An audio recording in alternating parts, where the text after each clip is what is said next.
नमस्कार जी। मेरा नाम योग गुरु सत्यनारायण यादव, निदेशक अर्चना योगायतन, नई दिल्ली। हमारे संस्थान योग, प्राकृतिक चिकित्सा, आयुर्वेद, ऋषि मुनियों के प्राचीन विद्या और भारतीय संस्कृति के प्रचार प्रसार के साथ साथ समाज कल्याण के अनेकों कार्य जैसे महिला सशक्तिकरण, बाल विकास और पर्यावरण की सुरक्षा के लिए हम लोग बहुत सारा काम करते हैं राष्ट्रीय स्तर पर। सतदेव जी, आपका फिर गाजीपुर आना हुआ है, क्या मिशन है इस बार आपका? गाजीपुर आने का क्या उद्देश्य है? गाजीपुर ही नहीं, हम लोग का एक आजकल राष्ट्रीय अभियान चला है कि किस तरह से ऋषि विद्या और कृषि विद्या को हम कैसे नई पीढ़ी में या गांव के लोगों को या जन सामान्य को फिर से कैसे अपने दिनचर्या में सम्मिलित करें, क्योंकि आजकल का जो परिवेश है, पर्यावरण इतना प्रदूषित हो गया है, खान पान इतना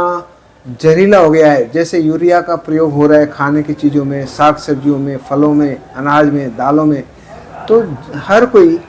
इतना बीमार होता जा रहा है। किडनी फेल हो रही है, लीवर खराब हो रहे हैं, हार्ट अटैक हो रहे हैं कम उम्र में, कैंसर हो रहे हैं।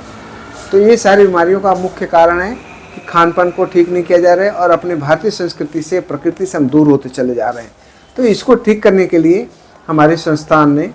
इफ़को के सहयोग से हम लोग इस काम को राष्ट्रीय स्तर पर करने के लिए एक योजनाबद्ध तरीके से कार्य कर रहे हैं। इसी सिलसिले में हम, चूँकि हर देश के हर ज़िलों में हमारा करने का अभियान है, तो इसी सिलसिले में हम गाजीपुर में भी आए हैं। पूर्वांचल के कई ज़िलों में हमारा करने का विचार है। गाजीपुर में क्या क्या कार्यक्रम आपके हैं? गाजीपुर में, चूँकि गाजीपुर से एक हमारा भावनात्मक लगाव भी है, हमारी जन्मभूमि भी है। हम यहाँ इस धरती के, इस माटी के,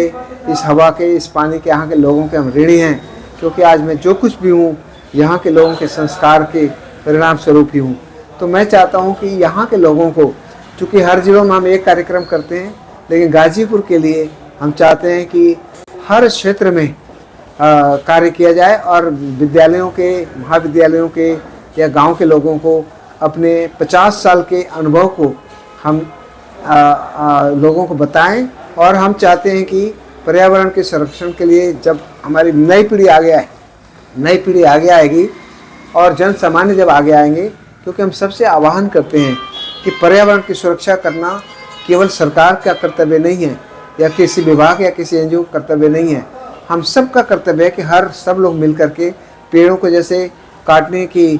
चाहे सड़क बने, चाहे कॉलोनी बने, चाहे अस्पताल बने, चाहे हवाई अड्डा बने, चाहे रेलवे ट्रैक बनता है, कुछ भी बनता है विकास के नाम पर, तो पेड़ सबसे पहले बेचारे काटे जाते हैं। और पेड़ जितने काटे गए हैं, हम लोग बचपन से देखे थे जहाँ बड़े बड़े बगीचे होते थे गाँव में, आज कोई बगीचा पेड़ नहीं है। तो पेड़ों के अभाव में ग्लोबल वार्मिंग यानी जो तापक्रम बढ़ता जा रहा है, प्रदूषण बढ़ता जा रहा है, ध्वनि प्रदूषण,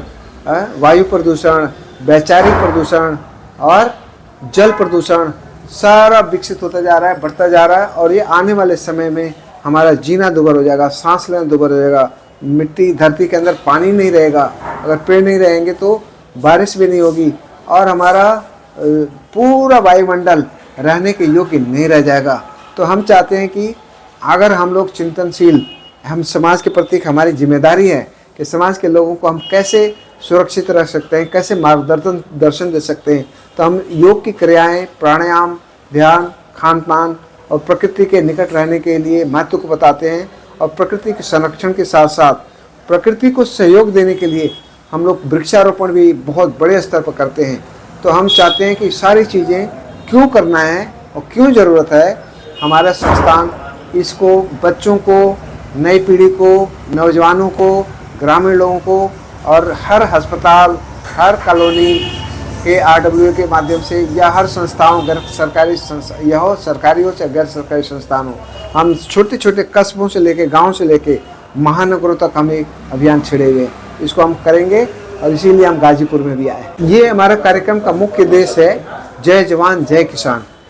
यानी हमारा देश कृषि प्रधान देश रहा है और ऋषि प्रधान देश रहा है, लेकिन ऋषि मुनियों की विद्या भी लुप्त प्राय होती जा रही है और किसानों के भी जो महत्व हैं, जो हमारे अन्नदाता हैं, जो हमारे ईश्वर के तुल्य हैं, उनको भी हम उतना महत्व नहीं दे रहे हैं। हम चाहते हैं कि किसान का मतलब हम लोग हल नहीं चलाएं, खेती नहीं करें, लेकिन किसानों को हम सुशिक्षित करें ताकि वो जैविक खेती, ऑर्गेनिक फार्मिंग करें, जिसमें जैसे जो ट्रेडिशनल या पारंपरिक खाद व्यवस्था थी, जैसे सनई ढांचा, गोबर की खाद, पत्तों की खाद, कंपोस्ट खाद किसान बनाने लगें। और उसके साथ साथ जो यूफको जैसे कंपनियां हैं, इन्होंने नैनो यूरिया, सागरिका,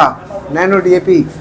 उस तरह की ऐसी खाद बनाई है जो जिसमें केमिकल नहीं है, जिसमें नाइट्रोजन नहीं के बराबर है, और वो जहरीला पदार्थ जो ज़मीन को जाके ऊसर बना रहा है,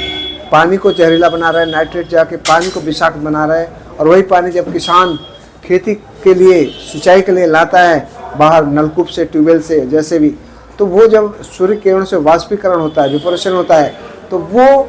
नाइट्रस कार्बन के रूप में जहरीला पदार्थ हवा में मिल जाता है, और हम लोग जब सांस लेते हैं, यही कारण है कि आज हर कोई इंसोम्निया, अनिद्रा की बीमारी, सिर दर्द, चिड़चिड़ापन, तनावग्रस्त और हृदय की बीमारियों से पीड़ित है। तो हम चाहते हैं कि हमारी आने वाली पीढ़ी ज़मीन को बचाए, जहरीला होने से, ऊसर होने से बचाए, और पानी को बचाया जाए, विषाक्त होने से भूजल को बचाया जाए, और वायु को भी विशुद्ध रखा जाए, उसके अशुद्धता को दूर करने के लिए। तो सबसे पहले वृक्षारोपण, दूसरा हम गंदा ना करें, जितने भी वायु को प्रदूषित करने के लिए कारण हैं उनको हम कम से कम, जैसे मशीनों का, एयर कंडीशन का, या जितने भी हम साधनों का प्रयोग करते हैं, गाड़ियों का, तो कैसे कम किया जाए। बाकी देशों में,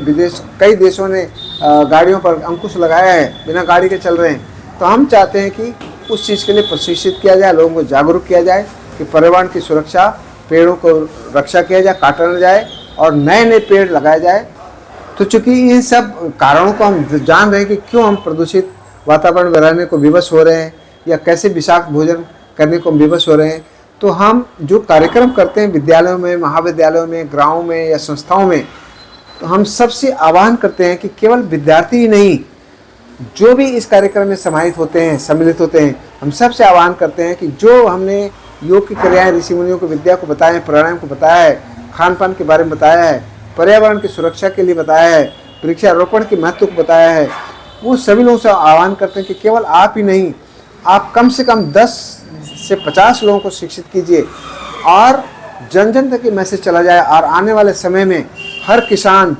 जहरीला विषाक्त जो नाइट्रोजन युक्त यूरिया है, उसकी जगह उस असुरक्षित जो इफ्को, नैनो यूरिया वगैरह जो बनाया है, सागरिका, कंपोस्ट खाद का प्रयोग करें। आने वाला समय क्या होगा कि जो भोजन होगा, साग सब्जी, फल, अनाज, दालें, वो एकदम जैविक होंगी, रोगों से के कारण को दूर कर देगी। दूसरा